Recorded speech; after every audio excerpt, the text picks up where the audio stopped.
And I believe that Senator Limmer is present on the Zoom. So our first order of business Recording in progress. Ooh, we're being recorded. Is to approve the minutes of October 15th, 2025. Do I have a motion? Great. Senator Westland moves to approve the minutes. All in favor? Aye. Oh, discussion. Does anyone have opinions about the minutes? Seeing no discussion, those in favor, I'll say aye. Or aye. Nay? Okay. The motion is passed. So now we are going to move on to our substantive agenda. Just a few words about the agenda today. I am super excited to have this expansive conversation about key issues in data practices. As we discussed at our last hearing, we have additional hearings scheduled, and we'll continue to have conversations about the bigger picture issues. The Judiciary Committee has jurisdiction over these issues, but we're often really slammed trying to get through as many bills as possible, and so these issues are often given short thrift, whatever the phrasing is. And they're really important, really complex issues. As I was reading the materials that were submitted, which I encourage everyone to read, I was really struck by how there's this juxtaposition of like highly technical issues that we need to grapple with, and then really, really thorny policy considerations. And so today we will have the privilege of really diving more deeply into those issues than we have an opportunity to do when we're just hearing them in the context of specific legislation. We have an agenda here. We are going to mix things up just a little bit due to people's availability. And so I think we can start with, is Judy here? I've never, no? Okay. Hey. We are going to start with the agenda item number 3, current challenges with data retention due to availability of our testifiers. The way we're going to do it, I've asked all of our testifiers to kind of prepare their comments by topic. We know that there are testifiers who have input on multiple topics, and we decided that it would be the most sort of linear, coherent conversation to do it by topic. So we are starting again with our third topic, which is current challenges with data retention. And I would like to call our first testifier on the list, Judy Randall with the Office of the Legislative Auditor.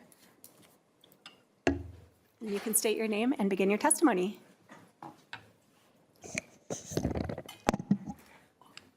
Thank you, Madam Chair. Members, for the record, my name is Judy Randall, Legislative Auditor.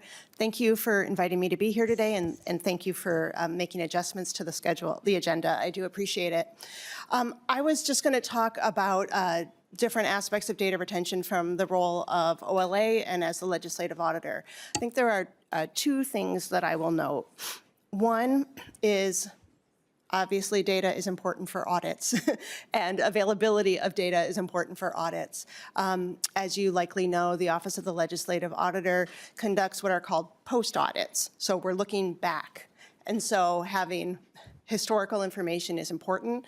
We usually look back, 3 to 5 years is what I would say is our ideal, depending on the type of work we're doing, whether it's a financial audit, program evaluation, or special review.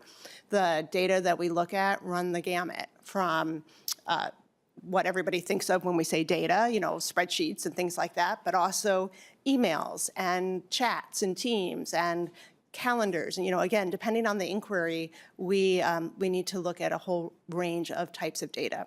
So retention is really important to us. And so, I think striking the right balance between having enough data so that we can get the information we need, but also understanding the limitations on agencies of holding that data. The Office of the Legislative Auditor is also subject to the Government Data Practices Act, so I certainly understand it from the side of responding to data requests, frankly, and how burdensome that can be. Separating out public and not public information can take a lot of time, even in the most organized process, and I would say we have a pretty organized process. So I understand the tension there. And I wish you luck as you consider the different policy issues. The other thing I'll just note is, as Legislative Auditor, I am on the records retention panel. and I put that in quotes because I just thought it might be helpful for you to understand how that actually works in practice. And this is, I've been in this role now for 4 years, and this is the only thing I know from how it works. I receive agencies' record retention schedules, their proposed schedules, whether they're changes to existing ones or new ones, and I review it using my own standard. Like, there's no actual standard, right? So I review it looking at, okay, as legislative auditor, knowing what I need to do our work, what's reasonable? And I sign my name, and then we route it to the next person. I think I'm usually last, which I'm trying to not be offended by, but basically it gets routed among the, the Historical Society, the Attorney General's office, and then either legislative auditor or state auditor. I have never had a conversation with them. We've exchanged some emails. We've never met as a panel. I'm not advocating for more meetings, let me be clear, but I also just want to say, depending on what your intent is, there's not robust discussions happening. There are times when I will refuse to approve a record retention schedule. I don't see that happening often from the group as a whole, but there are times when I have refused because I felt the retention schedule was too short. For example, a board was proposing a 60-day retention for their email. Well, just thinking about doing an audit and post, that wasn't going to work for us, right? And so I didn't approve it, and then I kind of sent a note saying I'm not going to approve it. And then I was told to work it out directly with that board. We didn't have a meeting or anything, right? It was just well, Judy, you contact them and tell them your issue, and then they'll resubmit or whatever. So I just say that to you just so you understand how it works. And if you want it to work a different way, certainly open to your guidance. So that's really all I had to say. If you have questions, I'm happy to take any. Thanks. Thank you so much for being here to share these insights. Does anyone have any questions? Senator Limmer online, any questions? Okay, it looks like we don't have any questions. Thank you so much. Oh, yeah. Thank you, Madam Chair. Thanks, Ms. Randall, for being here. On the retention of data, someone wanted to retain for 60 days for email. Can I ask what the final outcome of that negotiation was? As far, yeah. Thank you, Madam Chair, Representative Scott. I don't think it's been resolved yet. I sent back and said no, and I haven't heard back again. I will say having something to base my decision on rather than just me would be helpful because, obviously it is a bit of a negotiation, which is awkward, honestly. And if somebody pushed back and said, well, what are you basing this on? And I say, well, we might conduct an audit of you. And in that case, we'd like to have information really far back, right? But I'm trying to be reasonable and find that reasonable standard. So that one hasn't been resolved yet. I usually use a 3-year guideline, but again, that's not, I don't want to out myself, but that's not based on anything firm, right? Right. And so I try to have discussions. I will say agencies are responsive to me and to my requests, and I have seen them be responsive to other ones, but it really requires kind of, we get a lot of these cross my desk weekly. Sometimes I get stacks of them, sometimes and so really spending the time to be thoughtful about it, especially when it's a little bit just arbitrary. Yeah. I just don't think it's what was intended, Right. And Right. I think any guidance you have on that would be appreciated. Okay, thank you. Thank you so much. Madam Chair, I think the records disposition panel, that whole area of statute hasn't been updated since the mid-'80s. Maybe it's time to, we weren't even really fully technology was maybe even in its infancy, I don't even know, but we're back to getting the pink slips while you were out, so-and-so called, and here's what they, that's we've come a long way from there, so thank you. Have changed just a little bit. And it looks like we have a question first from Senator Limmer online. Okay. Thank you, Madam Chair. After hearing this testimony, should an auditing standard govern the time period that we retain data? And if not, when would that not be appropriate? I think that would be a better discussion. The audit itself would lend itself to transparency, and we could establish maybe a more standard retention period that might be something that could be applied across the board. But I'm open for, customization in certain areas of government. But maybe we should ask that question: should auditing be the standard that would govern data retention? Okay. Would you like to answer? Thank you, Madam Chair. Thank you, Senator Limmer, for the comment and question.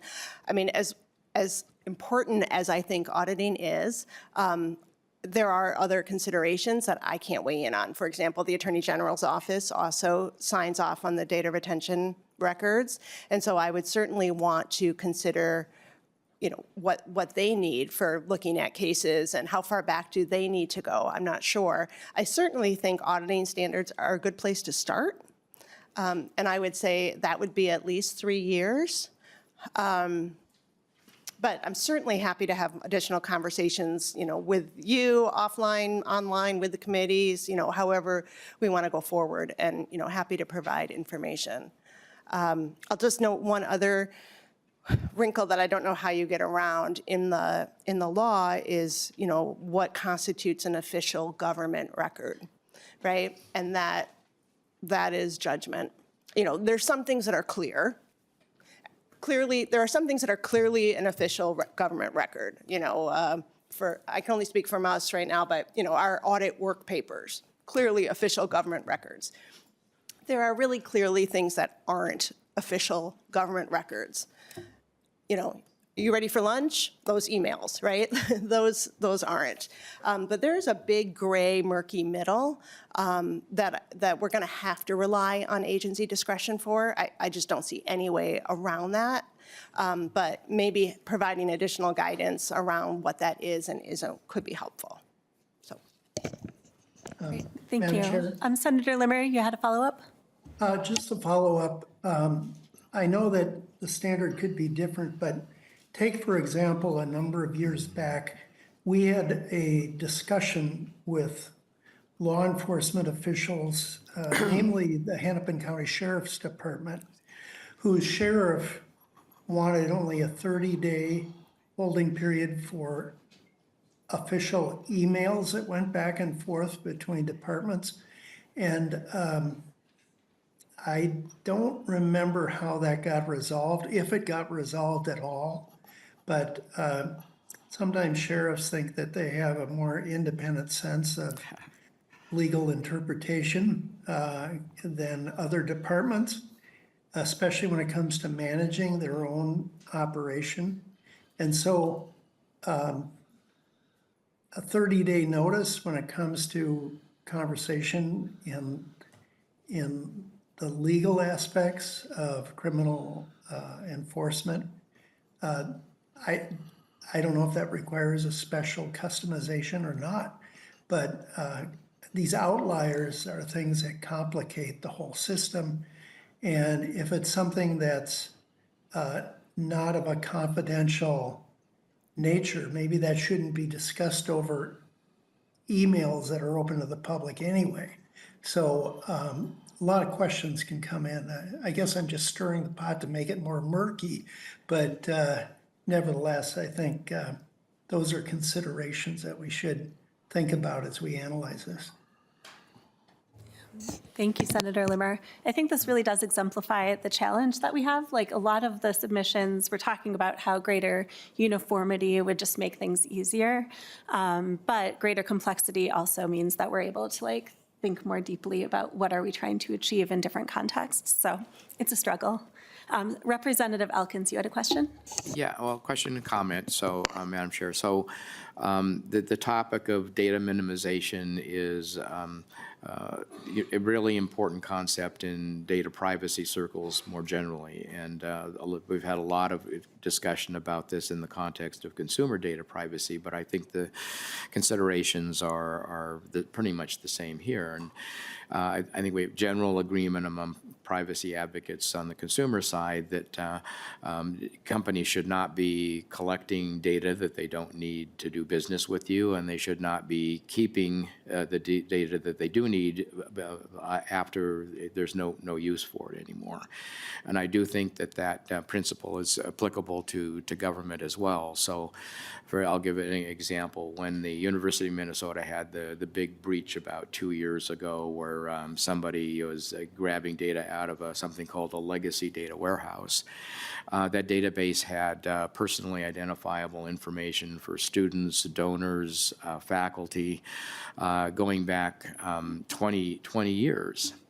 And I had an opportunity to meet Jeff Ettinger, who was the acting CEO of the university, about this at an event one night. And he said, look, Steve, we at Hormel, we always understood that data we didn't need or data that was no longer useful wasn't an asset, it's a liability. And we should be applying the same general principle in government as well. We should not be holding data, especially personally identifiable information, sensitive data, longer than it serves a business purpose for the state or local government. Mm-hmm. Are there any more questions for our testifier? Looks like. Oh, did you have some closing comments, please? Thank you, Madam Chair. And I just wanted to echo what Representative Elkins said. Absolutely. We talk about that a lot. Data we don't need is just a liability. We have access to data of all classifications, and we really try to only take in the data we absolutely need to conduct our work, because I don't want that other not public data. I don't want to be responsible for it. I don't want to have to worry about that. And we have pretty strict, I would say, data hygiene in terms of following our record retention. We have a process for making sure once it hits, we have a 5-year retention. Once it hits that, we purge it. And 5 years is probably a lot longer than other places, but for our work papers, we think that's appropriate, right? And so each agency, does need to think about its business and all of that, but I agree. And there are definitely other agencies that are holding on to data too long. Mm-hmm. And so, ironically, that's also an issue to think about. Co-Chair Scott? Thank you, Madam Chair. So, Ms. Randall, in all the fraud investigations that are going on right now, would 3 years be enough? Some of this is going back more than that, right? And so if those records were to be destroyed, that would not give the public the full picture. In something like that, in the agencies where taxpayer dollars are being expended, or, in any way, whether that's through a nonprofit or directly from the government to whatever, what's an auditing standard for that sort of scenario? Thank you, Madam Chair and Representative Scott. I think at some point you have to have a reasonableness measure, right? I would say right now off the cuff, but don't hold me to it, I think 3 years would be sufficient. Yes. You could go further back and back and back and back. But at some point, if you're trying to identify fraud, you either have it or you don't, And going back through, let's just say 5 years of email messages, I have gone through like 6 months of an account's email messages, and that is, you're looking for a needle in a haystack, right? So there's a limit, there's diminishing returns, I guess is what I'm trying to say, to keeping it too long. Thank you, Madam Chair. And so, Ms. Randall, but is there a different standard for anything that's financial in nature? I'm not talking about maybe the emails back and forth, but like the financial pieces when money's going out the door. Thank you, Madam Chair and Representative Scott. Possibly, I'd like to be able to get back to you. Okay, thanks. Thank you so much. We will be moving on to our next testifier. And before we do, I realized I didn't give Chair Scott an opportunity to talk big picture, if you had anything to add at the beginning of our hearing. Oh, thanks, Madam Chair. No, I think you covered it, and so we'll just go through our agenda here. Yeah. Great. Okay, our next testifier on current challenges with data retention is Tanya Tacker with Rum River Special Education Cooperative, and she is appearing by Zoom, I believe. I am here, yes. Wonderful. Introduce yourself and proceed.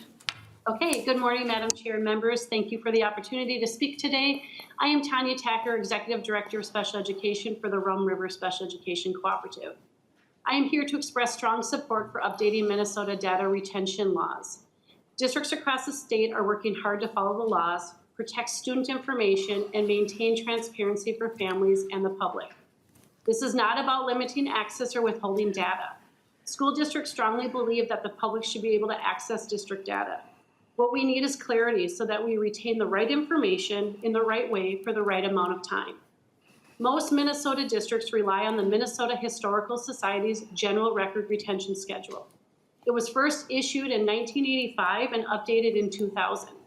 It does not address the full range of data types and technologies now used in schools or the volume and complexity of the data schools now manage. This creates significant challenges for districts trying to protect student privacy while meeting legal and educational obligations. As school leaders, we see the impact of outdated retention guidance every day. We manage highly sensitive special education records that must be accurate, secure, accessible, and retained according to state and federal laws. Yet the current schedule does not address digital formats, electronic record systems, or newer documentation methods. This lack of clear guidance forces staff to make judgment calls, resulting in inconsistent practices and varying standards across districts. The challenge intensifies when considering district-wide data governance, where multiple departments maintain diverse records and systems.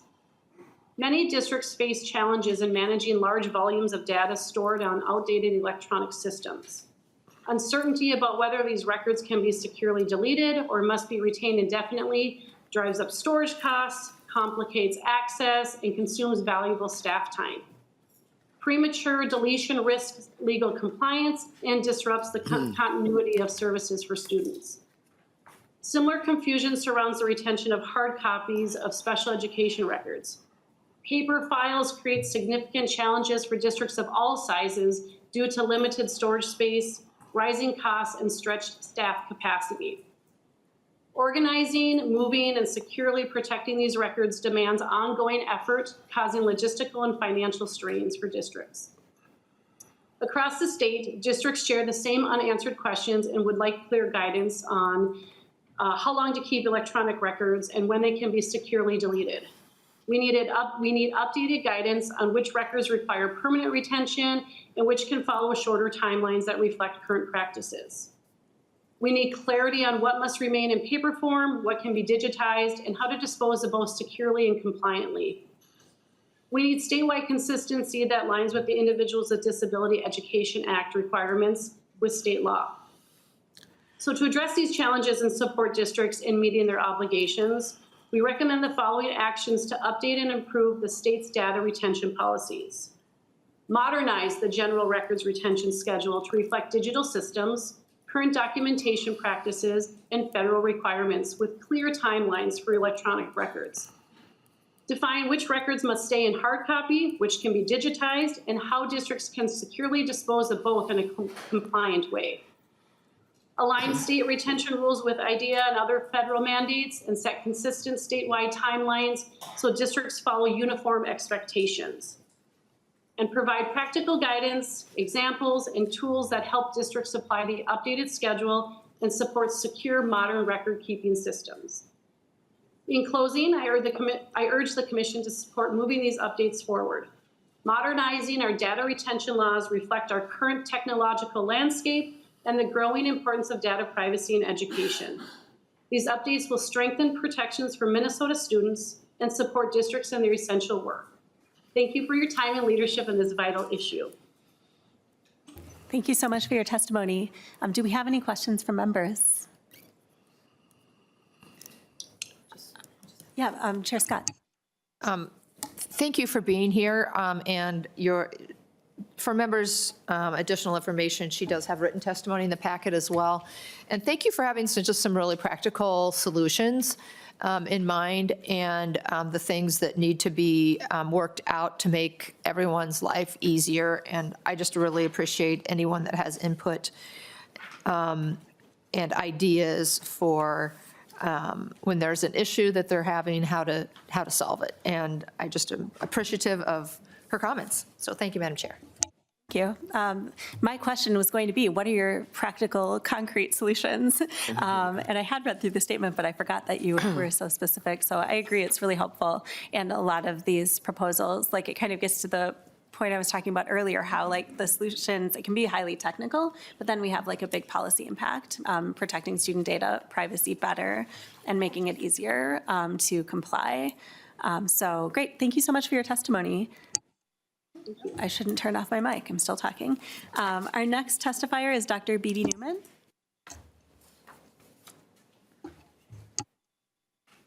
You can introduce yourself and proceed.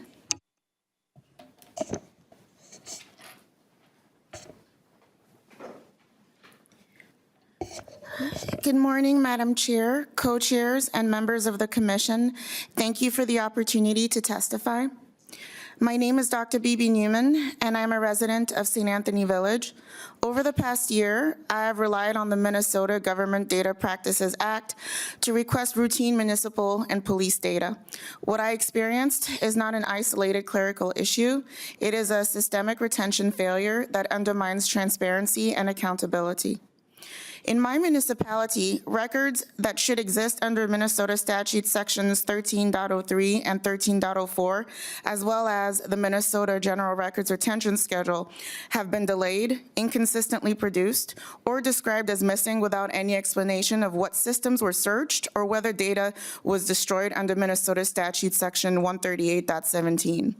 In several cases, it was unclear whether the data ever existed, was lost, or was never retained in the first place.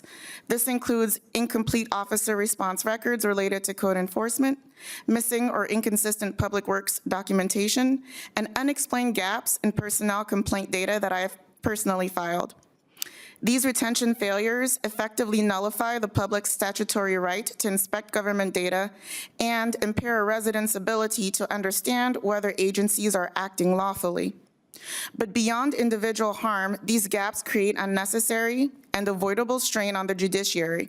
When residents must sue simply to obtain data the law already entitles them to inspect, it results in costly litigation that burdens the courts, drains municipal and state resources, and diverts attention from substantive public safety and governance issues. Inconsistent retention practices ultimately shift preventable administrative failures into the judicial system, which becomes the most expensive and least efficient place to resolve them. Minnesota's statutory framework is strong, but without enforceable retention standards, documentation of destruction, and consistent reporting on what systems were searched, compliance depends entirely on internal municipal practices.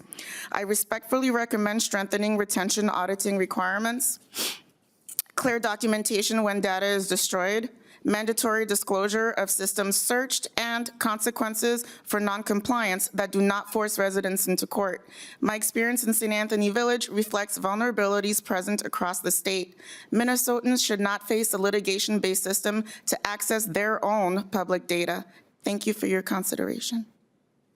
Thank you so much for your testimony.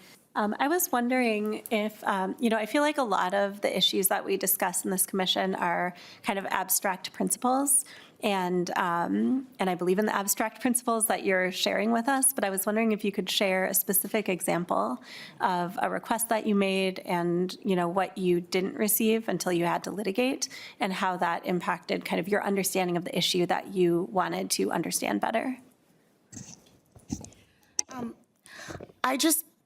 I'm not here to allege wrongdoing or assign blame.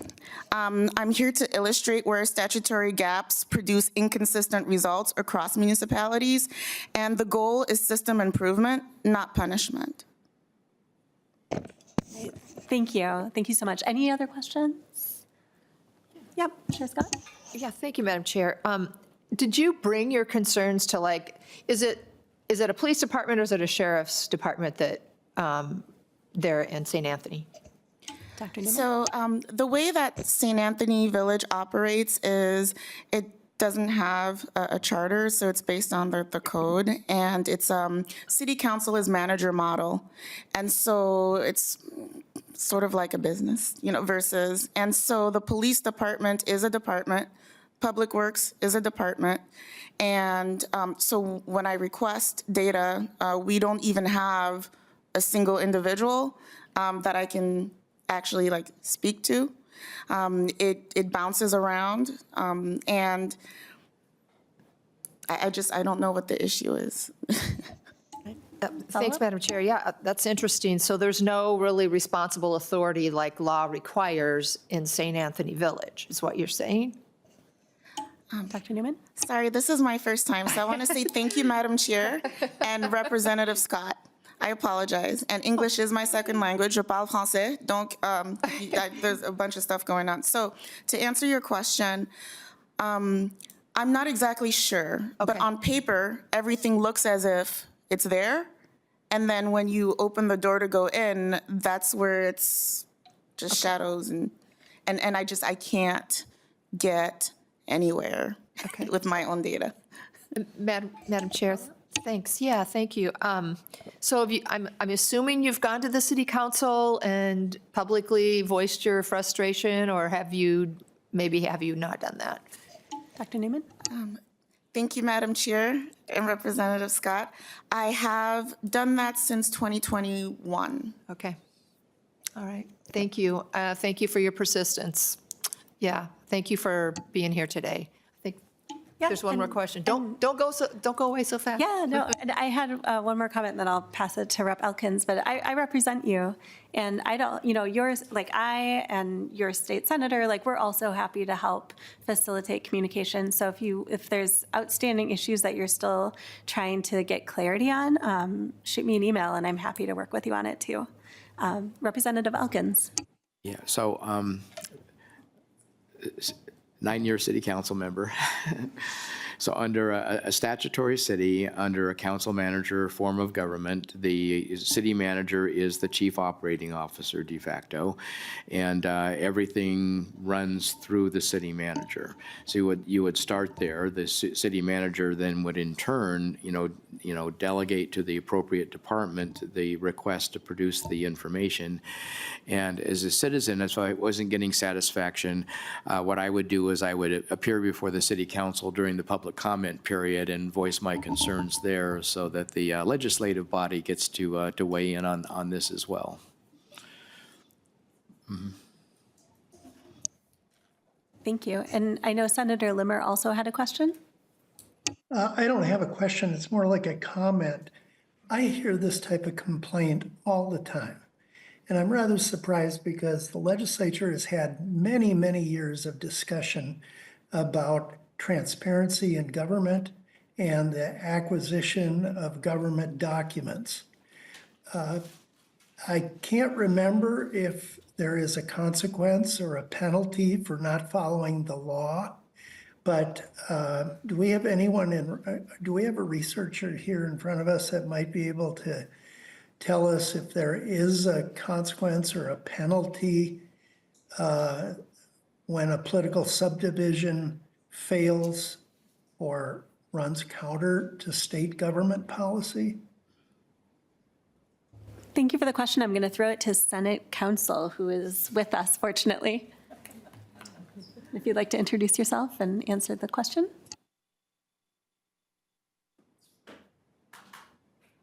Madam Chair, Priyanka Primo, Nonpartisan Senate Counsel. The question is just as a general matter, whether there's a penalty, not generally, however, someone who's affected there's potentially like a claim, like a writ of mandamus, potentially like to force or compel the entity to follow through with some sort of statutory obligation. With respect to the specific data practices request, there could be claims under the Data Practices Act for not complying with the procedures that are required under Chapter 13. For example, having a responsible authority, providing the data requested. And another option also, in terms of the data practices request, is to potentially reach out to the data practices office, who could either sort of provide some informal mediation between the parties to sort of figure out where the gap is, or they could also potentially issue an opinion depending on what the circumstances are. So it really depends on the layers of which avenue the person may choose to go through. Great. Thank you so much. Senator Limmer, did you have any follow-up questions or thoughts? Just a quick one. It seems like since some of these laws were written in the last 20 years, political subdivisions were rather focused on it at the very beginning. But my general observation is that they're beginning to get a little lax.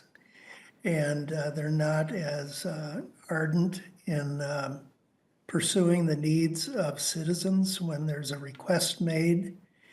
And that goes for the expenses sometimes that may be incurred. Data is not supposed to be a cash cow for political subdivisions. It's designed to cover just the expense of acquiring it on behalf of a citizen request. And I've even had experience at public desks in political subdivisions where even a Xerox piece of paper off the government records cost me $25. It should have been more like 25 cents. So I think it might be time for the legislature to reacclimate political subdivisions about what the law is, and or perhaps change the law to put in more specific penalties or consequence. I think citizens are having difficulty in getting some of this information. Thank you.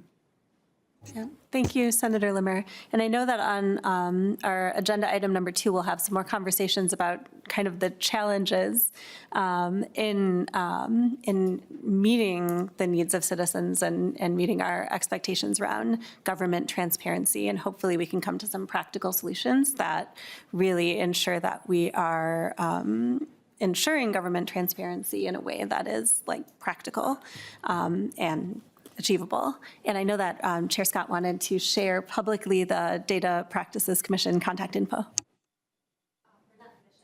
Yeah, thank you, Madam Chair. Yeah, the Data Practices Office, just if you're interested, the number is 651-296-6733.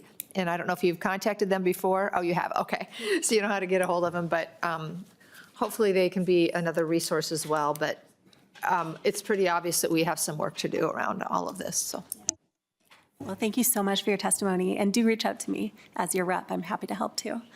So we are moving on to our next testifier, Matt Ealing, who, oh yeah, there he is. Mr. Ealing, I know that you're signed up on a couple of agenda items, and we are trying to keep our multiple testifiers to 2 minutes. I know you have like a lot of wisdom to share, but just a reminder. Thank you. Thank you, Madam Chair. Yeah, I too wish to, we seem to have a lot of people here who are not normally here. I'd like to prioritize them. I think I'm going to deliver my comments on records retention and just stand for questions on the other issues, if that works for you, Madam Chair. Yep, thank you so much. And please also introduce yourself for the record and proceed. Thank you, Madam Chair and members. My name is Matt Ealing with Minnesotans for Open Government. I want to speak about data access and data retention. These are two issues that are governed by separate frameworks within Minnesota law. The Data Practices Act, as you know, governs access to government data, while both the Official Records Act and the Records Management Statute govern how long records are retained for. These contain government data, but they are separate categories of government records in the statute. So these are separate regulatory frameworks, but they're interrelated, particularly since data access is only possible when government records exist in the first place. And this interrelation is important for government oversight and accountability. That's why the Official Records Act was first added to Minnesota statutes way back in 1941. And it embodies the idea that sound governance is only possible when records about official activities of the government are created and preserved, so that there's a documentary record about what the government has been up to. And that record is valuable, as you've heard from the legislative auditor, for auditing and oversight by investigators general, auditors, et cetera, but also for the public and the press. And if records are untimely destroyed, the public and the press and auditors, et cetera, do not have access to them, which hampers their investigation into what the government has done. So in short, records retention matters. In our written comments, we provide an example of how one single email and its destruction led to a court case that basically had the Minnesota Supreme Court send a mining permit back for further review because the destruction of one email about an official government activity created enough uncertainty about whether the process was handled properly that the Supreme Court sent the permit back. So this retention issue really does matter, and you'll see that in Exhibit A, where there's an excerpt from that court case at the district court level. If you also look at Exhibit B, there's an example of another record that came from a data request that I think bears on some issues of great importance, but I won't belabor the background unless people have particular questions about it. But this is an email from the Department of Human Services, and the Department of Human Services, among several other government entities, has started to shorten the duration for which it keeps email correspondence, for instance. DHS has moved to a 1-year retention period for email correspondence unless the particular piece of email data constitutes an official record. And there's multiple issues that flow from the document that's in the packet, but for the sake of time, I won't belabor them now unless folks have questions. I do want to close with underlining a couple of things that have been said already. I'm glad to hear that there seems to be general support for the idea that the legislature needs to get more involved in this activity of records retention. This statute has been on the books for a while, but resources have not been allocated to it. In 2006, the Department of Administration, which used to have a piece of supervising this framework, their statutory authority was removed and funding was removed, and it's never been restored. So there's kind of been a wild west since that time, and so the legislature should really look at this closely. The legislature has started to go down the road in regard to particular pieces of data. For instance, ALPR data, body camera data. The legislature has just said, okay, we're going to put a statutory retention period in the governing framework for those pieces of data. But I think more standards need to be applied that are more uniform. In addition, I think Ms. Randall's comments about having some explicit statutory guidance for the records disposition panel about when they can approve or disapprove a record retention schedule would be extremely helpful in setting forth the process. So I'll pause there. I'm happy to take any questions or speak to the other exhibit I spoke about. Thank you very much. Thank you so much for your testimony and also for your really clearly laid out written submission. Like I was saying before, there's so much of this that can feel really abstract, and seeing the actual emails is really helpful just to understand. So thank you. Are there any questions? Oh, Senator Lucero. Thank you, Madam Chair. And you referenced there was previously funding allocated to the Department of Administration. Do you recall what that amount was? And do you recall what, maybe at a high level, what they were doing with that funding? So, Mr. Gemberling was unable to be here today. He had a little more detail about that because he was there at the time when that happened. His basic recitation of the history of admin's role has been that funding would come and go. It was never substantial, and it was never for a set continuous duration of time. It would kind of appear and then disappear. But admin was involved in reviewing records retention schedules and providing some kind of guidance to government entities for some years, but that function has disappeared. So they don't provide that now. They get questions about it, that I know for sure, but they don't have a statutory grant of authority to participate in that right now. Follow-up questions? No? Does anyone else have any questions? Senator Limmer online. Oh, yeah. Chair Scott. Thank you. Mr. Ealing, thank you for all your work on this. You're always very in-depth, and it's really helpful to have the examples of court cases and other things. Would you say that some of the rub here is determining what is an official record and what that, a definition for that and a definition for correspondence? Is that some of the work that needs to be done here in your mind? That would be helpful. I mean, part of the reason why the Data Practices Act even exists is that there's a 1968 case called Kotshade versus Lundberg that defined what an official record was in a narrow fashion. And the Official Records Act also used to have a records access component. So if you wanted government records, you had to go through the Official Records Act. The press was very displeased with Kotshade, and they decided to come to the legislature and create the Data Practices Act, which more broadly defined government data. But anyway, the Official Records Act still exists. It still says that you need to create and preserve official records, but the definition could use some work. So for instance, the court case that we cite to, the in re denial case about the mining permit, the district court judge made a determination that that was fairly expansive about what an official record was, because the official record was this one single email between the Department of, MPCA and the Federal Environmental Protection Agency that basically asked EPA, look, we know you're going to submit critical comments about this permit. Would you mind not submitting them into the written record and just giving us a telephone call instead, so that there's no public data about this during the time when the review period for this is open? And that email got destroyed. We only know about it because there was a government whistleblower in the federal government that came forward with that information. So to get back to my point, the judge in that case said that's an official record because it's documenting an official government activity, which is a little broader than what Kotshade, where they went, but you could interpret it in the same way, depending on circumstances, but that could also use a lot more statutory clarification as well. Thank you. Thank you so much. I think about how I use so much digital, like I have digital sticky notes everywhere, and I have a notes app, and I write like pretty like complex, relevant things to my work on it. And it's just like clear definitions and parameters would be so helpful. So thank you so much. Any other questions? Looks like, or did you? Okay, great. Well, thank you so much. Madam Chair. And thanks for being around too if we have other questions on other topics. I keep turning off my mic in the middle of speaking. Rich, did you have something to add? You can introduce yourself and proceed.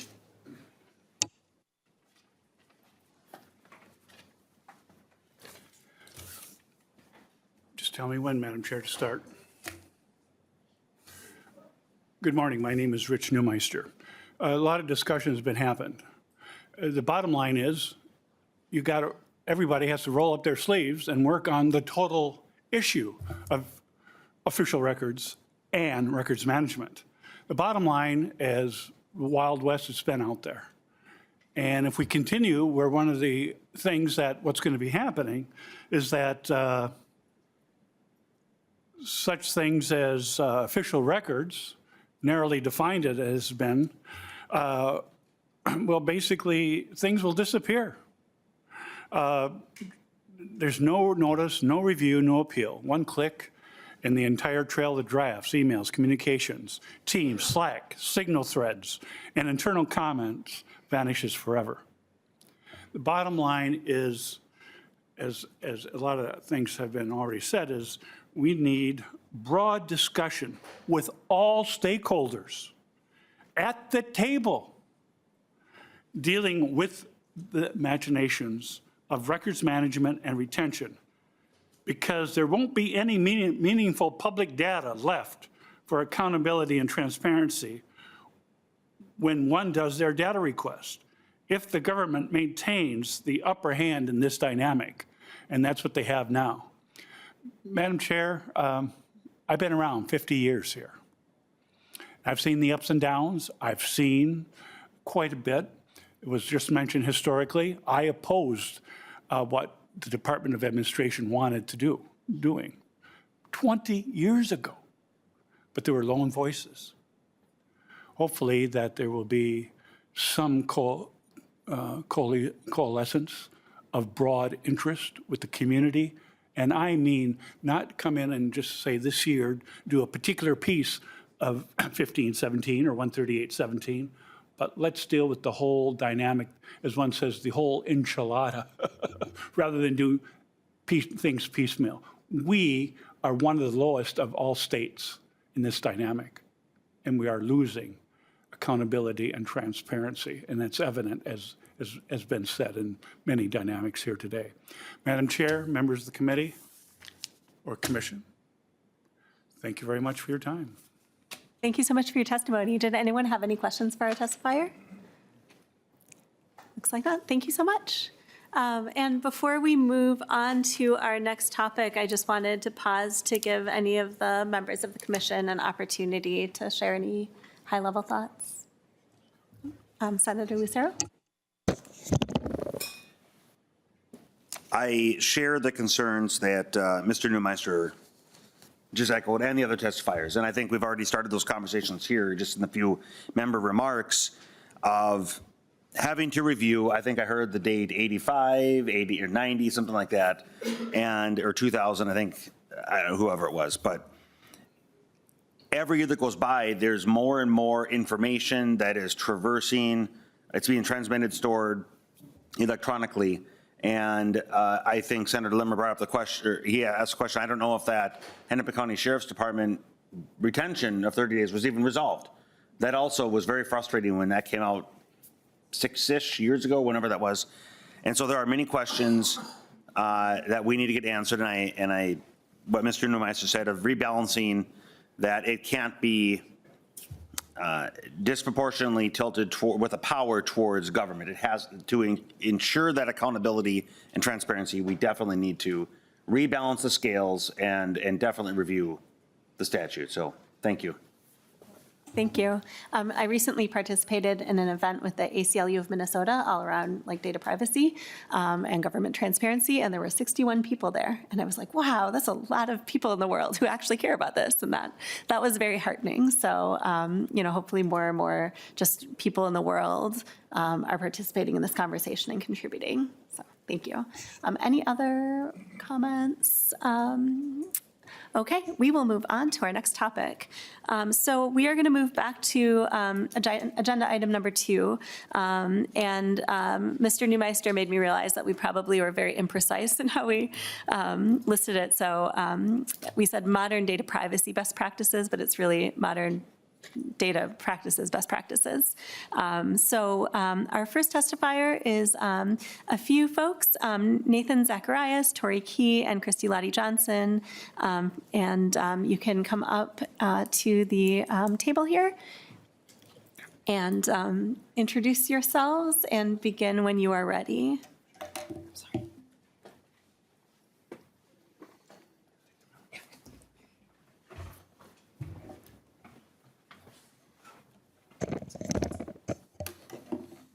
Okay, you can proceed. Thank you very much. Good morning, commission members. My name is Christy Lottie Johnson, and I am the responsible authority for Hennepin County. I've submitted written testimony regarding agenda items 2 and 3, and I want to highlight 2 key points for Hennepin County. First, laws protecting personal contact information are inconsistent. Modern consumer privacy laws and regulations that are based on best practices create privacy expectations related to personal contact information. One of our biggest challenges is that because the Minnesota Data Practices Act starts with the presumption that all government data is public, we have seen a patchwork approach to protecting individual privacy rights, particularly for individuals at high risk. Hennepin County proposes 2 solutions. Make personal contact information presumptively private unless it is required by law to be public. And for individuals or groups who are seeking additional protections, include provisions that these protections be coordinated at a single entity at the state level. Our second key topic is that the volume of electronic data that government entities receive continues to increase with society's reliance on computer-based services. In the landscape of increased cybersecurity threats, Hennepin County seeks to follow industry best practices to minimize the amount of sensitive data we retain about our residents. One of the challenges that we see is the evolving nature of records formats is not adequately supported in the Official Records Act. Hennepin County would like to see updates to the Official Records Act to permit digitization of all official records without prescribing the stored medium or format. The challenges we have identified impact Hennepin County's responsiveness to data practices requests. The solutions that we have proposed would help to support government transparency and protect personal privacy rights. You can introduce yourself and proceed. Thank you so much, Commission and Chair. My name is Tori Key. I'm with the League of Minnesota Cities, and I'm happy to be here along with some of my local government colleagues to just share an anecdote with you about what it's like for a city to ensure compliance with the Data Practices Act and how the advancement of technology has changed the nature of data retention and responses to data requests. So we recently had a city share with us a story about a giant, as they said, data request that they received that resulted in 400 pages of responsive data that included both public and non-public data, which the non-public needed to be redacted to be in compliance with state law. The city, very small, they have about 2 employees. They needed their legal counsel to help with that redaction, and ultimately it cost $4,000 for them to produce that data. The requester came to City Hall, inspected the data, reviewed it, took some pictures on their cell phone, but did not request any actual copies of the data. You might know from the Act, we can only charge for data, the first 100 pages, 25 cents for the actual copies that are requested, and then after that, 100 pages, you can charge for the actual cost of production. And that does not include the cost of actually retrieving, redacting, or otherwise preparing it. It's simply the amount that it takes to produce the physical copy of the paper. So in this case, the city was unable to recoup any of that $4,000 that it cost to produce that data. Technology has just outpaced the Data Practices Act. The use of computers, email, online applications, digital files continues to produce more data than ever before. And while there's software that can be used for data storage and perhaps for searching for data or actually producing it, that still needs a human eye to review it, redact, and make sure that the response is actually working correctly. And that's cost prohibitive for most cities. They can afford this software that would be helpful for them. So cities are receiving more requests than they have ever before and just can't keep up. And they're trying their hardest to get those data requests out, but we're seeing more and more cities being burdened by for-profit companies or data mining companies, often from out of state, who are requesting large swaths of data that takes a lot of time and resources from city staff to actually process. So this is just one example of many that the League hears from its members every day when responding to data requests. I'm so happy to be in front of the Commission today and work with all the stakeholders here and yourselves on finding some solutions that we can help, that'll help balance transparency, individual privacy, and efficient government operations. Thanks so much for letting me speak today. Introduce yourself and proceed. Thank you, Madam Chair and members. My name is Nathan Zacharias. I'm the Technology Policy Analyst for the Association of Minnesota Counties. And I just have a few brief points on technology and security as it pertains to data requests. So at AMC and counties across the state, we're seeing a rise in fraudulent or suspicious data practices requests targeting public information.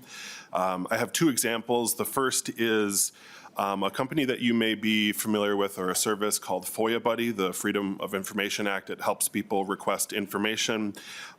We are seeing spoofed FOIA Buddy requests. So a scammer will spoof the FOIA Buddy email address and then attach an HTML file and a PDF requesting that the person at the county fill out this request, enter their credentials, and it's essentially a way for them to get in and steal those credentials and access a county network. This is, of course, not what FOIA Buddy is doing. It is a scammer using them as a front to gain access to county networks. And in doing so, they request purchase orders, vendor information, and other summaries to impersonate both the vendors and the county. So it goes two ways. They ask the vendors to pay the county again, but really it's going to the scammers. They also ask the county to pay the vendors, and of course it goes to the scammers. The second example is a website called citizenportal.ai, and they have been scraping public hearings posted on YouTube or Facebook or county websites using AI tools to generate summaries. And then when a citizen goes to say, hey, I'd like to view this public meeting, they're met with a paywall asking them to pay $200 to access the information and the video from this. We're very concerned about scammers, and as my colleague mentioned, both legitimate businesses using public information and local government information for profit. And that creates security burdens for both counties and citizens alike. And we want to balance open government, but also consider data security and staff capacity as these large time-consuming data requests continue to grow with these new technologies that are coming every day. I just want to say thank you for allowing us to testify and to hear our information, and we really look forward to working with you and having further conversations about these topics. Great, thank you so much. I think I have a question. I am curious about the data mining companies, what that looks like what they're asking for. I don't think I've ever heard about that. It seems like a separate issue from just fraudulent scammers. Thank you. Yes, thank you so much, Tori, with the League of Minnesota Cities.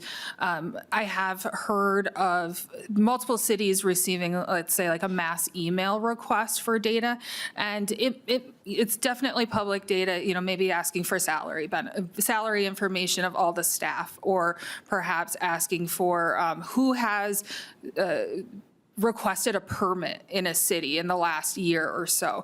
That information in turn is being collected and oftentimes now placed on another website elsewhere, which either there's a paywall to get behind to get that data, or it's available to the public. And while that might be it's definitely acceptable and it's public data, I think there's a lot of public data on individual residents that folks don't realize is available and public, as my colleague talked about. And that now is being not just disseminated between the government, but now maybe available to people across the country where they've posted it online. Right, thank you. I'm curious could you talk a little bit about what type of personal information you have and kind of how you set expectations and what expectations you think individuals have when they share their information with the government? Thank you, Madam Chair. Christy Lottie Johnson with Hennepin County. I think the biggest challenge that we have with this is the personal contact information, such as email address, home address, and personal phone number. I think when you look at what happens with consumer privacy rights, while people may, accept cookies for putting information online or give approval for the sale of their data to another organization, they expect privacy in general when they have information. I could never reach out to Caribou and say to Caribou, hey, I'm interested in everybody that's provided you with feedback on your newest seasonal drink, and I'd like all of their email addresses as well. Caribou would say no, right? But at this point right now, if anybody reaches out to Hennepin County to provide feedback on the new Southdale Library and they give their contact information, all of that information is considered public, and anyone could reach out to them regarding either that or anything. They could end up on an email list that they're going to get emails about all libraries or, something else that we don't have any control over it. Once it's gone from us, it's no longer our data, but it is considered public information. Thank you. I'm curious, have you had an instance where somebody, like I understand this issue in theory very well. Like I think about it just as a person in the world sharing my information. But I'm curious, has there been a situation that has arisen where somebody thought their information was non-public and it was shared and they were like shocked and horrified and offended? Like, I'm just curious, like, has this has it played out yet? Or is this just like a theoretical concern? I don't think shocked and horrified would be the correct word. We have had people reach out to us and say, this information seems to be available about me. How did someone get it? And we'll have to say, well, it was part of a data practices request or somebody's requested it. We did have someone recently reach out to us and ask for all the names and addresses of people who live along the blue line that we may have sent communications to regarding the blue line expansion. And so that kind of stuff is what we're seeing. And we don't, again, it's public data. We can't say, why do you need this? Or why do you want it? Or even who are you? So we don't know what people are doing with that data. So then when it turns around and people reach out to us and they ask, how did this person get my information? We have to say, well, it's public. Great, thank you. And you had something to add? Thank you, Madam Chair. I have another anecdote. A city shared that they have had folks reach out, say, why is this data on me on the website, which it is public data, and ask, can you remove it? That has come up. And the example of the permits, we have seen where a data request came in for permit data, and then an individual running a company used that data kind of under the guise of, we know you recently had storm damage or otherwise had a permit to make these repairs, and almost as if it was coming across as the city sponsored this communication to you so that I can perform a service. So maybe not the folks just wondering how did they get my information. It seems really legitimate that they have the information on my permit, and now is this legitimate? And so it's not only a troublesome to the city itself that now this is being under the guise of the city being city sponsored in some way, which it's not, but now these individuals are like, how did you get my information to sell this? Thank you. It's helpful to hear those concrete examples. Questions? Committee members? Yeah, Representative Elkins. Yeah, no, this is a major, consider a major loophole in consumer data privacy laws. So we now in 20 states have, privacy laws that give consumers the right to make this data private, but you find a broker out there or somebody who's got the information and you say, hey, I want you to delete this information about me.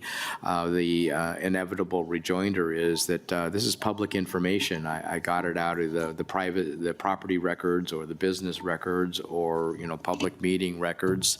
And most state data privacy laws have an exemption for data that is already public. So it's a huge, gaping loophole in our privacy laws right now. Any other comments by our committee members? Thank you so much for your testimony. This is really thorny issue. I've had really good conversations with Hennepin County and with government transparency advocates. Like, there are very important competing priorities and concerns here, but your testimony is really helpful. So thank you so much. Thank you. Thank you. And with that, I believe, we did have one more person. Mr. Neumeister, did you have anything to add on this topic? Or either? Okay.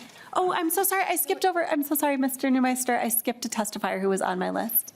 And sorry, I just totally skipped over John Bowler from the ACLU. Sorry, John. Yeah, sorry, Rich. So you can introduce yourself and proceed with your testimony. Thank you. Good morning, Chair Feist, Chair Scott, members of the Commission. My name is John Beeler. I'm the Policy Counsel with the American Civil Liberties Union of Minnesota. The ACLU's work is historically focused on curtailing government overreach and abuse of power and fighting to uphold the liberties enshrined in the Constitution. This work has become even more vital with the rapid advancement of technology in the digital age.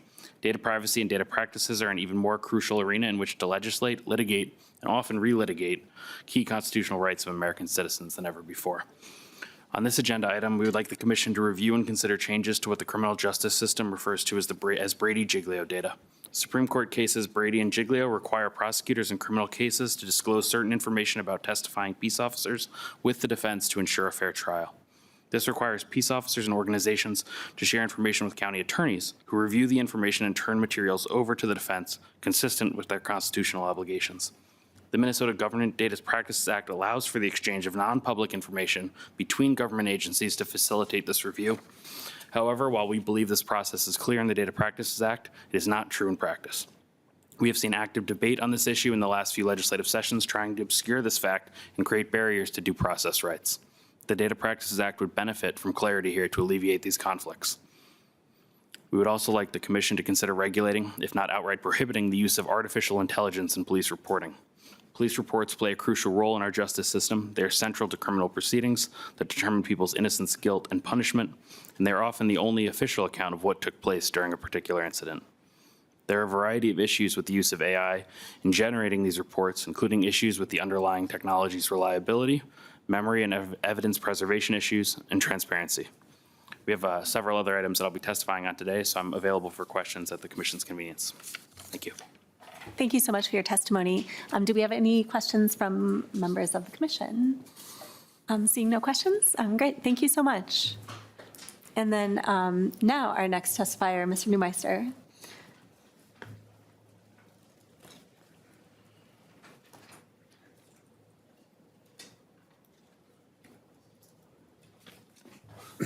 You may proceed.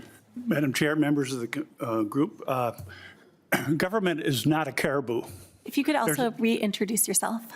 Oh, my name is Rich Even though you're a Neumeister. legend. Thank you. Madam Chair, government is not a caribou.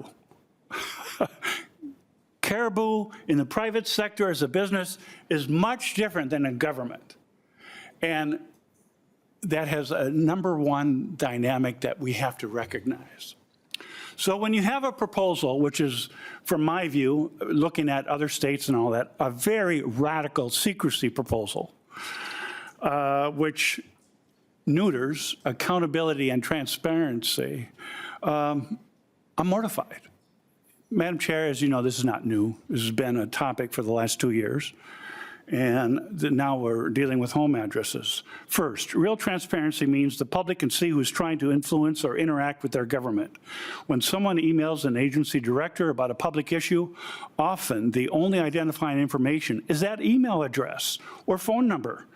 Keeping it public lets Minnesotans verify that the concern is authentic, coming from a real constituent, not a bot, a lobbyist hiding behind anonymity, or not a state actor. This builds trust, not secrecy. Second, as we all know, secondly, neighbors collaborate and work to solve problems in their communities where contact information is very important. And such things as zoning disputes, neighborhood projects, or community advocacy, and where they try to look at their similar points of view and perspectives.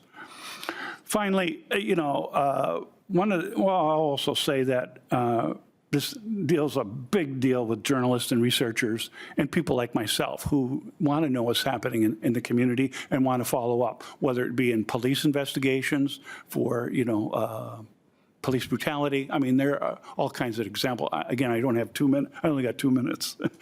So the thing is, we can already keep personal information private where it truly matters. This is what you've been doing for the last 50 years.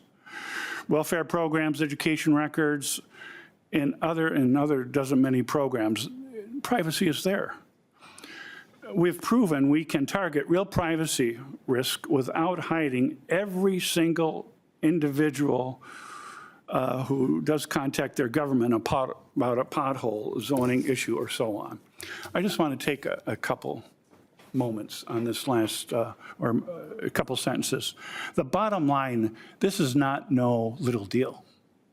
This is a big deal for accountability and transparency, and where there has to be real dig-down discussion, Madam Chair, as you know, as part of the dynamic that we held, and with the new thing of home addresses.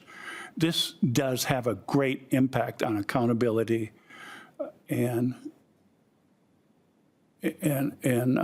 transparency.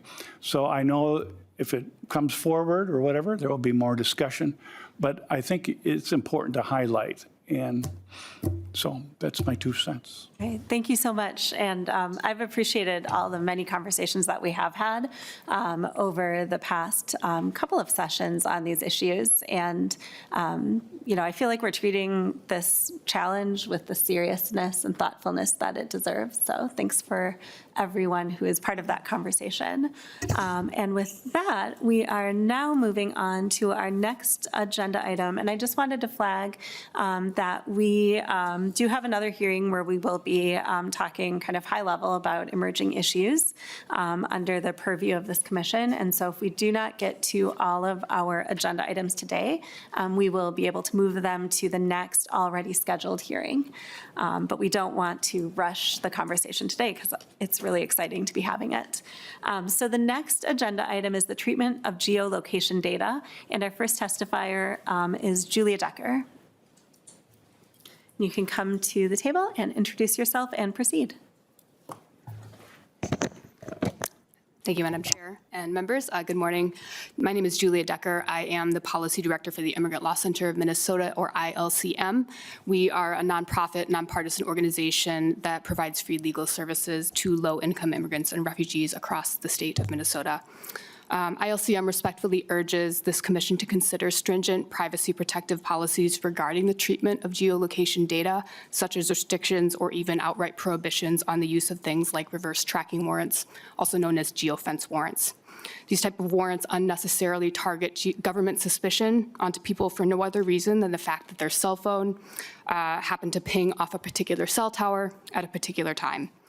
Now, regardless of whether a person is a U.S. citizen, a lawful permanent resident, or perhaps holds some other type of immigration status, this type of tracking raises serious implications for the rights of all Minnesotans.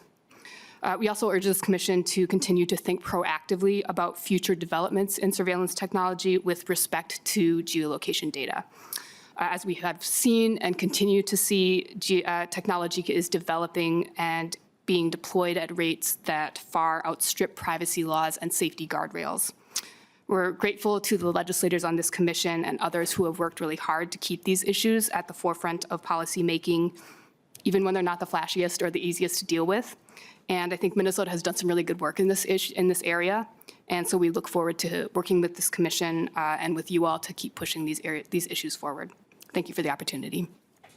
Thank you so much for your testimony. Do we have any questions for our testifier?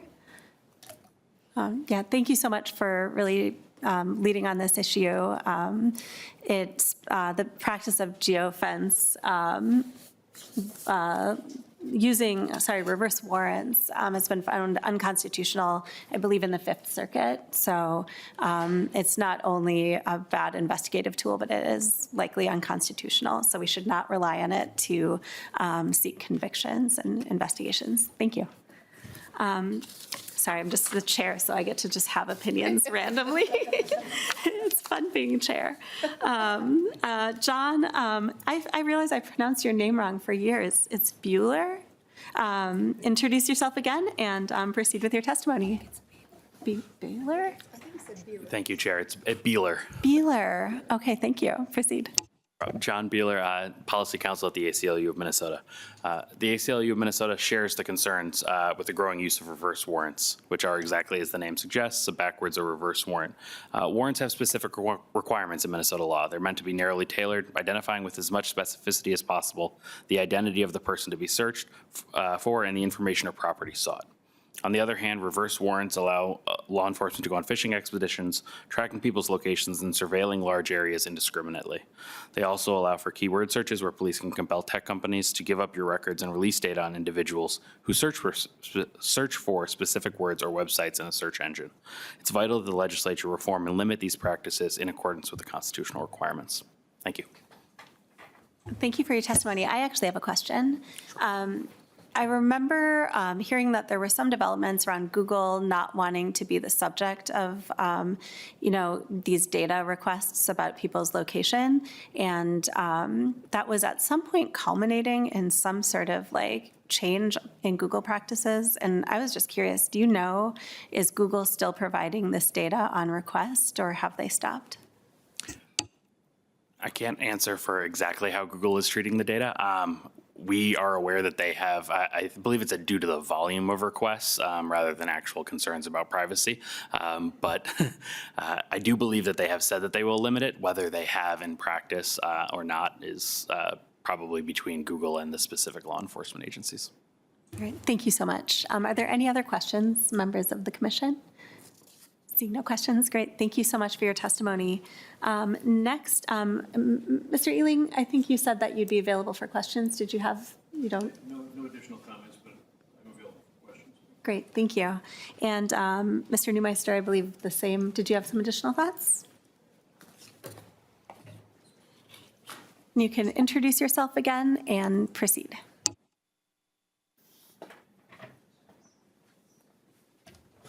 Madam Chair, for the record, my name is Rich Neumeister. Geolocation data is not just in regards to law enforcement. There has been discussion by a colleague of yours, Representative Elkins, over the past several years about let's just make a broad geolocation privacy dynamic. That's an issue. I think you got to dig into it, why it's important. It's important for accountability and transparency to know where employees' cars are going if they're supposed to be doing something and they're going to South St. Paul instead of doing work in St. Paul. There's all kinds of discussion about that, but just like with any discussion when we talk about something like this, geolocation data, it brings out all kinds of issues. And I think, Madam Chair, Representative Elkin does realize that. So it's the nut that you gotta bite into and crack it open so we can really deal with accountability, true privacy, as the legislature has done over the years, as it always does. Someone comes in and says, we want this data private, fine. And that's the way it should be, because what you are able to do is rather than a broad kind of deal, just like other things that have been talked about here, you can decipher where the public accountability and transparency is so important. This is just one example. As like in the previous discussion where we were talking about from the government types, they want to turn over the presumption, make everything private in that specific contact info. So Madam Chair, as you are hearing from us, you are seeing again, threads, dynamics that permeate a number of issues, but you have to get a hold of. And when I say you, I mean the policymakers, along with the public. Madam Chair, members of the committee, thank you very much for the few moments of your time. Great, thank you so much. And Representative Elkins, I was just going to say, even if you didn't want to speak, I was going to make you speak. My name was taken in vain. No, one of the things I've noticed over the past several years is that because we have this general presumption in the Data Practices Act that everything is public, we now have an act which has probably 15 pages at its core and another 140 pages of exceptions. And in this area, I was noticing that as soon as Metro Transit was implementing fare payment systems that were based on where you got on the bus or the train and where you got off, it was necessary to come back and say that kind of data really ought to be private. And I think that there's tons of cases like that. I'll give you another example, is that when Minneapolis started allowing scooters, they took data from the scooter companies that said where was the scooter picked up, where was it dropped off, but the underlying data source, something called the Open Mobility Standard Foundation's data standard for collection of data from all kinds of ride-sharing vehicles. It had that standard that the basic record has all kinds of PII on it, even like form of payment for the ride.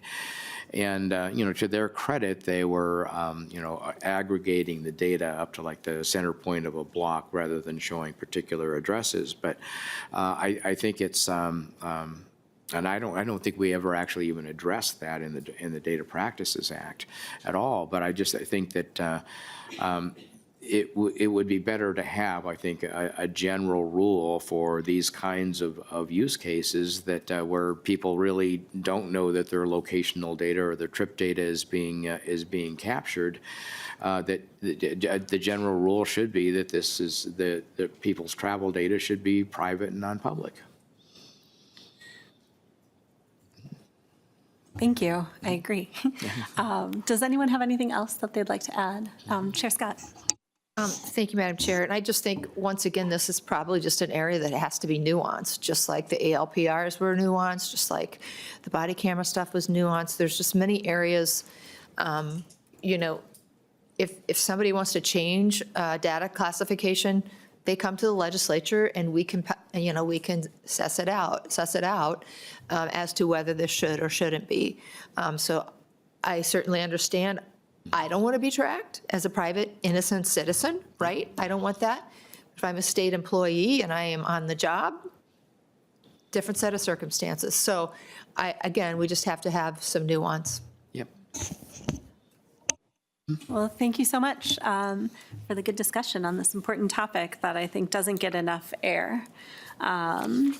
So we are going to move on to our next topic, which is the intersection of our data practices laws and health privacy and consumer data privacy issues. And the first person on our agenda to testify is Ana Acosta. You can come up and introduce yourself and proceed.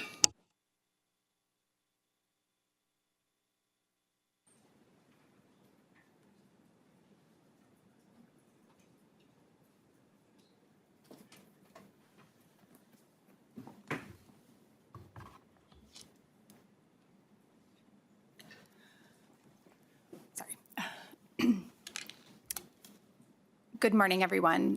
My name is Ana Patratz Acosta, and I am currently serving as a visiting professor at the University of Minnesota Law School. Additionally, I hold permanent appointment as professor of law at Mitchell-Hamlin School of Law in St. Paul, Minnesota, where I specialize in the areas of immigration law, professional responsibility, and health law. And I'm here today to present my testimony regarding the intersection of data privacy in the healthcare space and existing data privacy protections under federal law through HIPAA and HITECH, as well as under Minnesota state law through the Minnesota Health Records Act and the Minnesota Consumer Data Privacy Act. And in particular, I offer my testimony in my professional capacity to highlight several key provisions of both HIPAA and existing protections under state law, notably to note that the purpose of HIPAA in particular with respect to data privacy is to protect the privacy of patient healthcare records and to create specific procedures and mechanisms to require patient consent before medical records can be released to outside parties. Minnesota, through the Minnesota Health Records Act, has actually created more robust data privacy protections with respect to release of patient records. And I commend the legislature and this committee for establishing those more robust requirements for release of patient records. And in addition, HIPAA along with HITECH set forth very specific requirements with respect to storage and maintenance of healthcare data to ensure that healthcare data is not released without a person's authorization, and also that healthcare data is stored securely. Minnesota has created additional protections under the Minnesota Consumer Protection Act. However, one thing that I want to highlight is that while Minnesota is a model in many respects, you can always do better. And for this reason, I urge the Legislative Commission on Data Practices to undertake a thorough review of existing healthcare data privacy protections under Minnesota state law and enact more robust protections over sensitive healthcare data, particularly in the area of sale of healthcare data, even if it's anonymized or done in a manner that is compliant with HIPAA, as the sensitive information should not be shared unless absolutely necessary. Thank you. Thank you so much for your testimony. I have a question. What are the implications of the status quo in terms of releasing anonymized HIPAA-compliant data? Like, what is the objective in tightening those up? Well, at least from my reading of existing protections under the Minnesota Consumer Protection Act, as well as protections under both HIPAA and HITECH, the kind of like the gap in existing law is that information can be shared with various entities and sort of used for purposes that people maybe don't realize. So for example, you might receive targeted ads based on healthcare information that is mined based on your browsing history, or even if you access your healthcare records through an online portal. Additionally, if macro data is used, it can be used to sort of change policy within private industry in terms of how they may charge for medication, or like certain policies with respect to health insurance from private actors, so on and so forth. So I think the risk really is in the area of data brokers and use of that data for purposes that are contrary to the interests of consumers, or in particularly residents in the state of Minnesota and their right to privacy in the healthcare space. Interesting. Thank you. Do we have any questions? Representative Elkins. Yeah, questions or comments. So we do have a bill to plug the gap related to like healthcare apps and wearables. And so that's a step in the right direction. A bill drafted on data brokers has not been introduced yet. And I'm trying to do some work. I'm not making much progress yet, but I do think that the Health Records Act does need a review as well, just because I think it's too paper-oriented. We're in the age of electronic health records, and I know we're getting members, moms of teenagers are getting complaints about not being able to get access to their kids' records, for example. That's you? Yeah. So I do think this is an area that we should, as a group, dive into. Yes, I could go on a very long rant about how annoying it is for parents of teenagers to not be able to help manage their children's healthcare. Yeah. I'm sure there are reasons, but it's ridiculous. Chair Scott. Thank you, Madam Chair. And this is an issue that near and dear to your heart. Near and dear to my heart. But raise your hand if you have an Apple Watch or something like that. Here it is. Yeah. Okay. It's keeping, in many cases, unless you turn something off, as I understand it, it's keeping your health record. And so it's a small world out there right now. And I agree, the Health Records Act needs to be, well, there are certain places in this state that are complying with that law and some that aren't. Most are not. It's an all or nothing when you go into, usually for me, it's if the first visit you make into the clinic for the year, they want you to sign the HIPAA forms and whatever. And I tell them, I say, well, specifically, I'm just going to write on here that you can share it for billing and insurance, but you cannot share it for business purposes, because that opens the floodgates. And so there ought to be an electronic checklist. Yes, I agree to share it for research. I agree to share it for, I don't care if a drug company wants to advertise to me so I can get a coupon for money off of my prescription, okay? If you want to do that, knock yourself out. But it shouldn't be, you get that by default, right? No, agreed. And so, actually Mayo Clinic does a fairly good job with this. They have somewhat of a checklist, but most entities don't. And I think that it should be, if we're talking about consumers on this issue, the consumers ought to have the ability to opt out of things. And so, Yeah, my feeling is that they should be able to do it in real time on my chart and not have to do a paper form every year. it's things to think about, right? So Yeah. that's why we're here. But thank you for being here. It's interesting. Thank you for your testimony. Our next testifier is Matt Flanders with the Citizens Council for Health Freedom. Madam Chair? Yeah. As he's coming up, I'll just, Oh, I'm so sorry. You had a yeah. question and I forgot to call it. not a question, just a comment. As this commission and the legislature may discuss the Minnesota Health Records Act, I just want to remind us, I think it was certainly pre-COVID, I don't know if it was 6-8 years ago, that there was a push by, I don't remember who it was, I think it might have been the hospitals locally, I don't remember who it was, but there was a push to weaken the Minnesota Health Records Act. And there was bipartisan support to weaken that. It was a huge concern. So for those of us that were here at that time, I expect that might come back. So I just want to keep in mind that as we discuss this, and we need to update it. Yeah. Where needed, from physical to digital, et cetera. But those forces that are seeking to dilute it and make the data that's protected right now more accessible, under the auspices it'll be cheaper, that was the argument then, and it'll be the argument in the future, that weaken the protections because it'll allow us as entities to be able to have to spend less dollars. We need to keep in mind bipartisan efforts to weaken that. So I know on this commission, we're in favor of maintaining those protections, but just keeping that in the forefront as well. Thank you.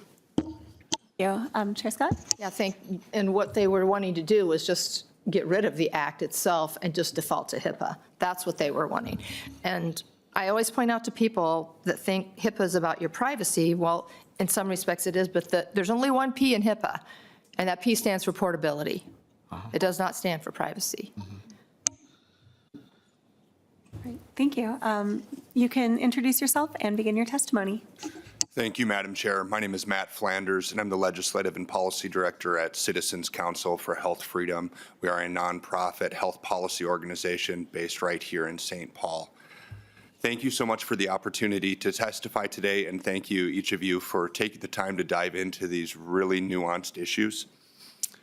Our organization has long fought to protect the patient consent protections in the Minnesota Health Records Act, or MHRA. Minnesota has the strongest patient consent law in the nation, and it's a law designed to protect the privacy, dignity, and choices of every Minnesotan who seeks medical care. While some may suggest that the federal HIPAA law already protects patient privacy, this is simply incorrect. HIPAA does not give patients the right to control their own information. It is a permissive data sharing rule that grants hospitals, health plans, and other covered entities broad authority to share, use, and monetize medical data without asking for patient consent. The former National Coordinator for Health IT, David Brailer, summarized this reality clearly when he wrote that under HIPAA, you can't force a covered entity to give your data to someone you choose, and you can't stop them from giving it to someone they choose.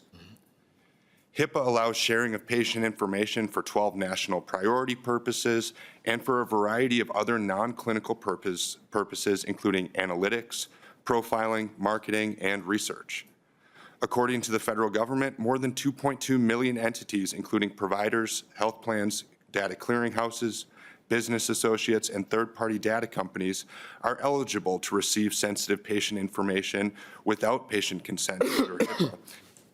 If Minnesota's stronger consent law were weakened or repealed, Minnesotans would lose out on these privacy protections.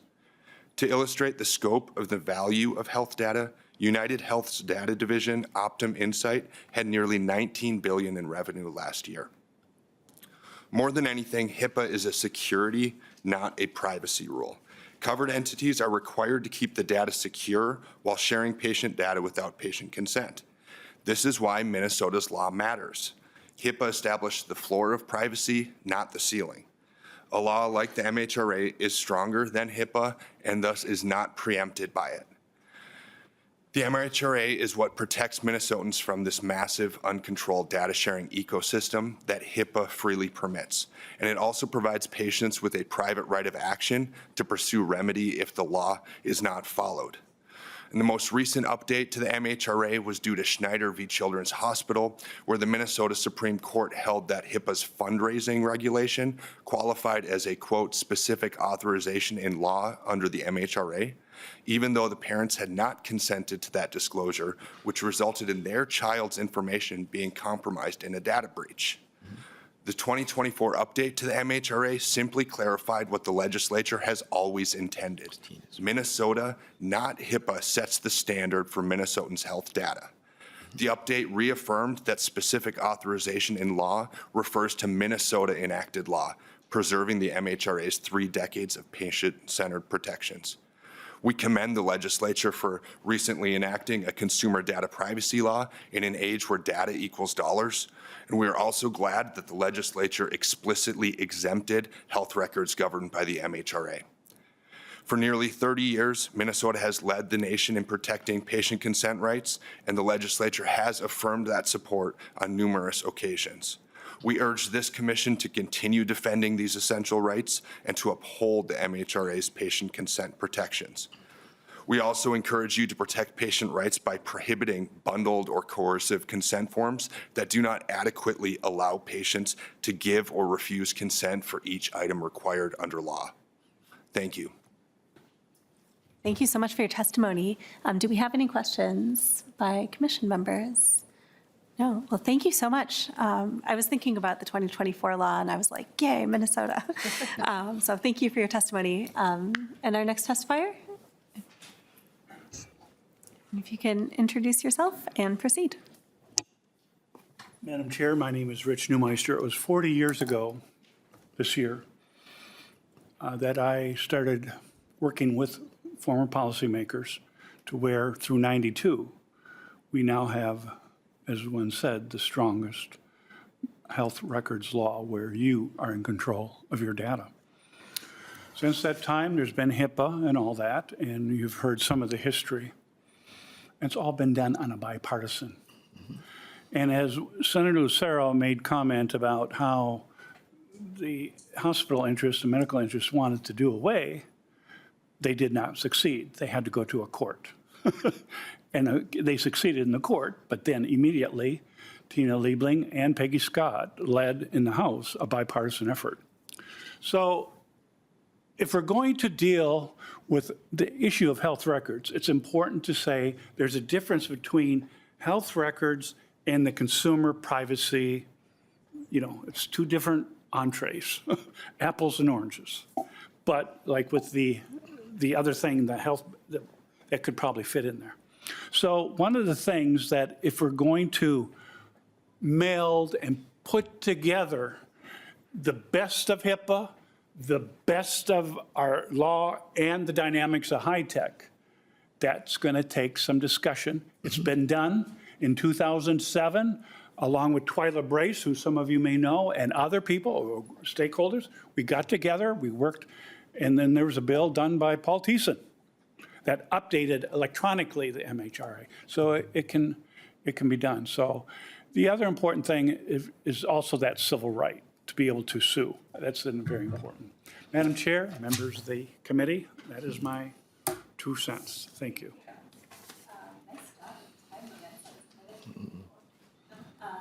So what we are going to do, because we don't want to rush conversation, is we're going to have testimony on the next topic, which is the ALPR and body camera reporting requirements.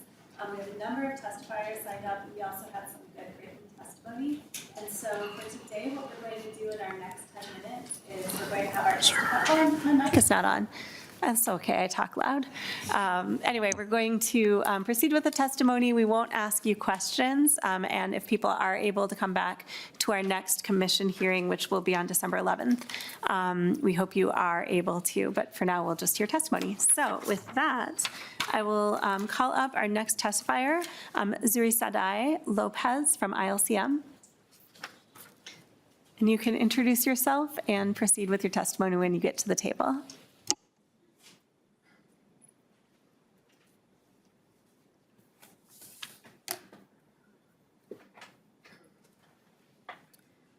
Sorry, I forgot to print out the thing that I will be talking about today.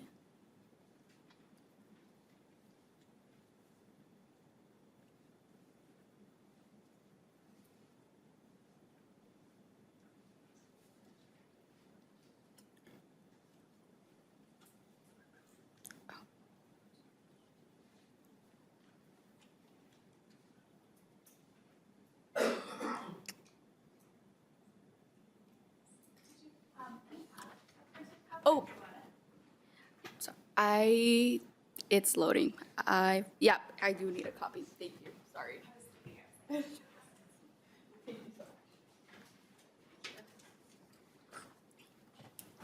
Awesome. Well, thank you, Commission Madam Chair, for having me today. Madam Chair and members, my name is Zuri Sadai Lopez Alfonso, and I am a community defense legal assistant for the Immigrant Law Center Minnesota, or ILCM. ILCM is a nonprofit, nonpartisan organization that provides free legal services to low-income immigrants and refugees in the state of Minnesota. We offer this testimonial to express our deep concerns about the collection, storage, and potential misuse of automated license plate recognition, ALPR data. My concern is about how ALPR data, when mishandled, breached, or searched without oversight, can violate protections to every community citizen and non-citizen member of our community. As you know, ALPR systems capture the time, date, and location of vehicles which store this data longer than necessary and share it across large networks. Recent reportings have shown that in several jurisdictions, ALPR data has shown access by federal agencies such as ICE and U.S. Border Patrol in ways that raise several serious privacy, constitutional, and private trust concerns for the public. Unauthorized backdoor access, violations of separation laws, and informal data sharing practices have turned ALPR systems into a tool for widespread, unregulated surveillance. These practices endanger citizens and non-citizens alike, especially vulnerable individuals who rely on privacy for their personal and well-being. This issue is about the rights, dignity, and safety of every community member. Strong safeguards with clear limits on data sharing, strict oversight, and transparent reporting are essential to ensuring that ALPR technology serves the public safety rather than misusing it for harm, to harm vulnerable communities. A breach or misuse of ALPR data can expose patterns of movements that reveal where people live, work, worship, or seek safety. For targeted communities, it can create fear or of discouraging participation, such as in schools, community events, traffic safety programs, public health services, or even everyday activities. This is not just an immigration issue, but it's about public safety, civil rights, and a constitutional issue. Thank you for listening. Thank you so much for your testimony. We will move on to John Baylor from the ACLU of Minnesota. You can introduce yourself again and proceed.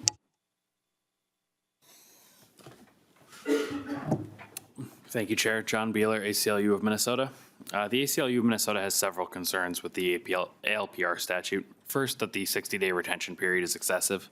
New Hampshire runs their system with a retention time of 3 minutes, with extensions allowed in the case of an arrest, citation, or other ongoing criminal investigations.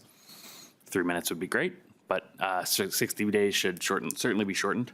Furthermore, the state should require that Minnesotans' data collected by both state and local governments remain in the hands of Minnesota's law enforcement and not in the cloud system of these private ALPR companies.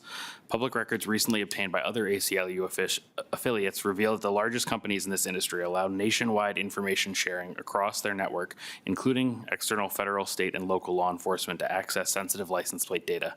This data has been searched across state borders by other law enforcement agencies for explicit immigration enforcement purposes and at least one abortion-related investigation. Failures by these companies to adequately protect this data have also led to serious cybersecurity breaches by non-state actors. States and local governments have contractual options to opt out of this data sharing and should be required by state law to utilize that opt-out. We'd also like this commission and the legislature at large to address the use of facial recognition technology, which is completely unregulated by government agencies in both the public and private sector and imposes mass unwarranted surveillance on an unsuspecting population. It's created false leads for police, false arrests based on tech errors, and has increased racial profiling and over-policing of minority communities. The last issue in this area that we'd like the commission to consider addressing is the definition or lack thereof of what being undercover means for policing. It's unclear in state statute what being undercover means and the scope of activities that are allowed when a law enforcement officer is undercover. If officers engage in excessive force or violate other laws, the undercover label protects them from accountability for these violations. We have seen instances where uniformed officers in identified and marked vehicles later had their identities redacted as undercover. The overuse of masks by federal agents has allowed criminals posing as masked federal officers to commit crimes around the country. Earlier this month, the FBI urged federal, state, and local law enforcement agencies to ensure law enforcement personnel adequately identify themselves during operations and cooperate with the individuals who request further verification. The FBI has identified several crimes committed by individuals pretending to be law enforcement, including armed robbery, kidnapping, and attempted rape. So we'd like the commission to consider those possible changes.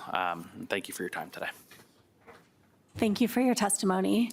And now, Dr. Newman, and you can introduce yourself again and proceed.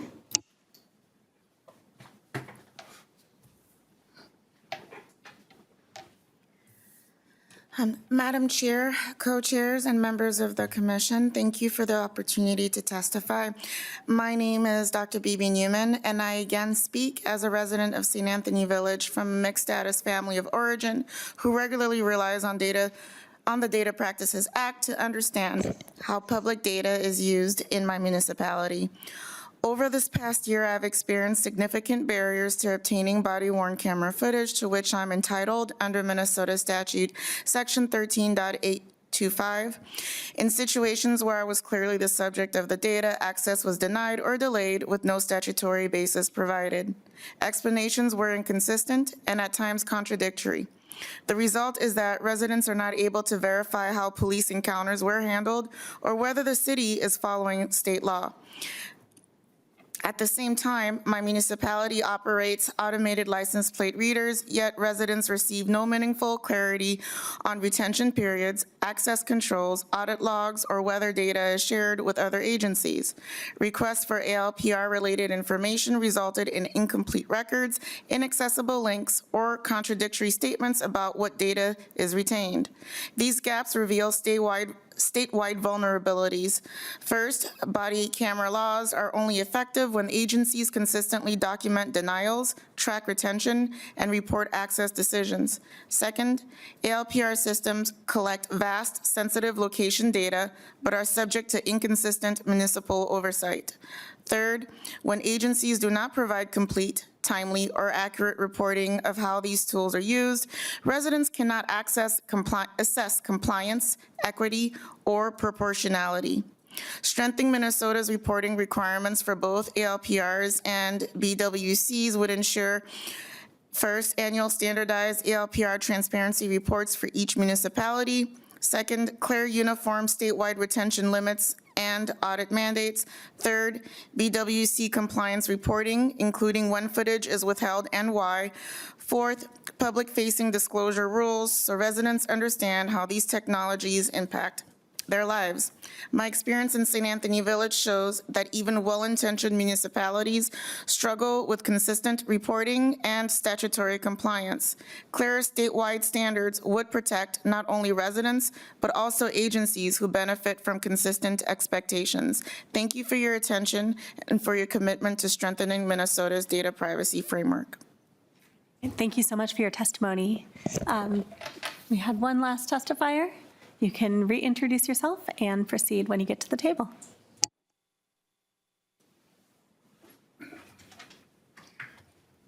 Madam Chair, members of the committee. Basically, I was a fixture at the creation of 13825 and 824, as also a colleague of yours was, Representative Scott. These are tough issues. Now, my comments are just basically to the accountability aspect, the audits. Technology has changed. The whole issue of from facial recognition, live body cams, third-party flock, I can go on and on and on. I'm already dealing with police chiefs who are asking me, Rich, how do we audit third-party? When 10 years ago, LPRs were on the big cars, and the server was in the police car. So does there need to be a specific dynamic change with the technology in the auditing? Yes. But auditing is important to still continue for all kinds of reasons. And I can enunciate that at another time. Number two, now, the whole issue of body cameras, which was mentioned here, and license plate readers, does that whole statute need to be revisited again? Yes. But the issue is, who is going to roll up the sleeves to do the nuances and the dynamics and all that? It took 3 years, from 2014 to 2016, for that body camera to finally be solved.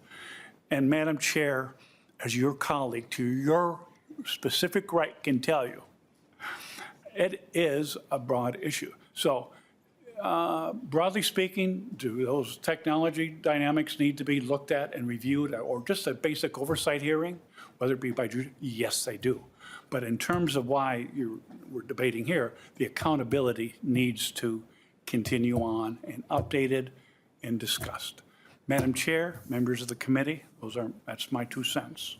Thank you so much for your testimony. And Mr. Ealing, did you have something to add? And you can reintroduce yourself and proceed. Thank you, Madam Chair. Matt Ealing with Minnesotans for Open Government. Just very brief follow-up on some of the points that have been raised. There are a number of us in the room who were there at the inception of the ALPR statute. Representative Scott, Mr. Neumeister were very involved.